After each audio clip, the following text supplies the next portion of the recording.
नमस्कार।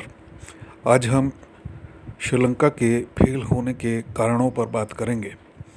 आइए सबसे पहले हम जान लें कि श्रीलंका की अर्थव्यवस्था वास्तव में है क्या।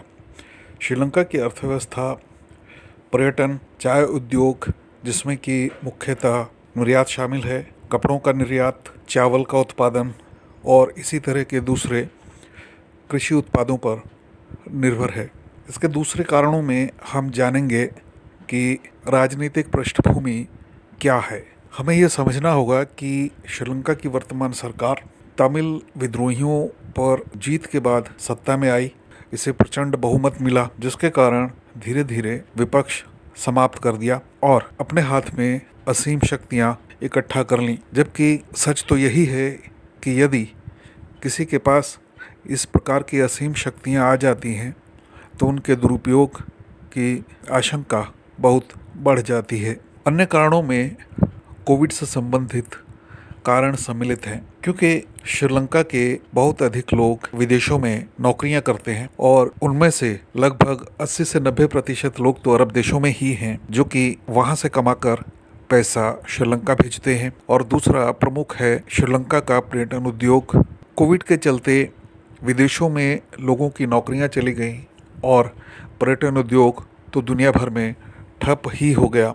ऐसा होने की वजह से श्रीलंका के पास आयात करने के लिए जो ज़रूरी विदेशी मुद्रा होती है उसकी कमी हो गई, जिसकी वजह से भोजन और तेल जैसी अत्यधिक ज़रूरी चीज़ें भी श्रीलंका आयात नहीं कर पा रहा था और इसके चलते पूरी अर्थव्यवस्था में इस तरह की चीज़ों की कमी उत्पन्न होनी शुरू हो गई। श्रीलंका ने अपनी मुद्रा को डिवैल्यू भी कर दिया, जिसके अपने ही प्रभाव होते हैं। इसके साथ जो अन्य कारण है वो है मुद्रास्फीति का बढ़ना।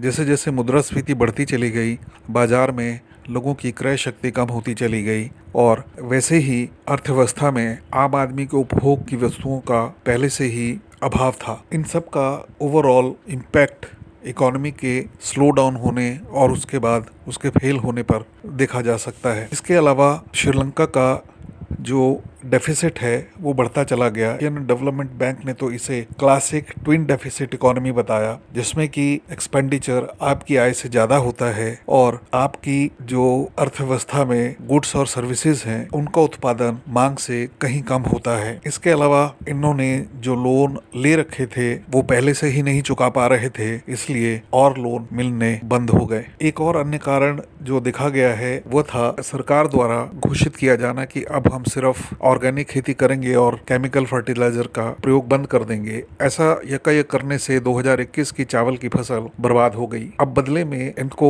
चावल निर्यात करने की जगह चावल आयात करना पड़ा, जिसके लिए पहले ही इनके पास पैसा नहीं था। इस तरह से बाजार में वस्तुओं की कमी बढ़ती चली गई और मुद्रास्फीति बढ़ती चली गई, जिसकी वजह से आम लोगों में गुस्सा और रोष बढ़ता चला गया।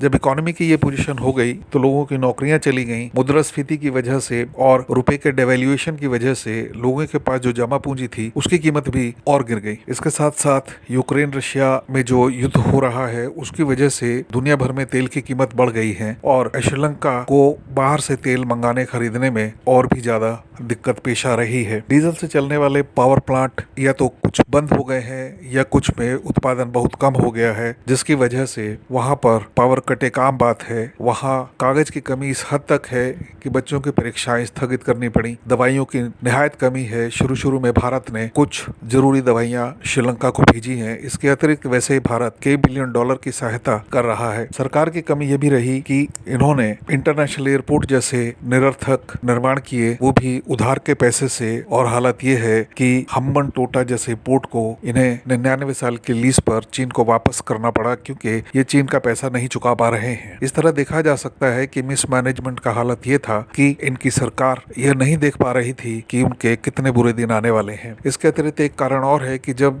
2019 के चुनाव हुए तो सत्ता में आने से पहले इन लोगों ने कहा कि हम बहुत अधिक टैक्स कट लगाएंगे और सत्ता में आने के बाद इन्होंने टैक्स रेट बहुत घटा दिए, जबकि सरकार की हालत वैसे ही खराब थी और इसकी आय और अधिक कम हो गई। हालांकि ये बात अलग है कि बाद में इन्होंने उन टैक्स रेट्स कट्स को वापस ले लिया, लेकिन तब तक बहुत देर हो चुकी थी।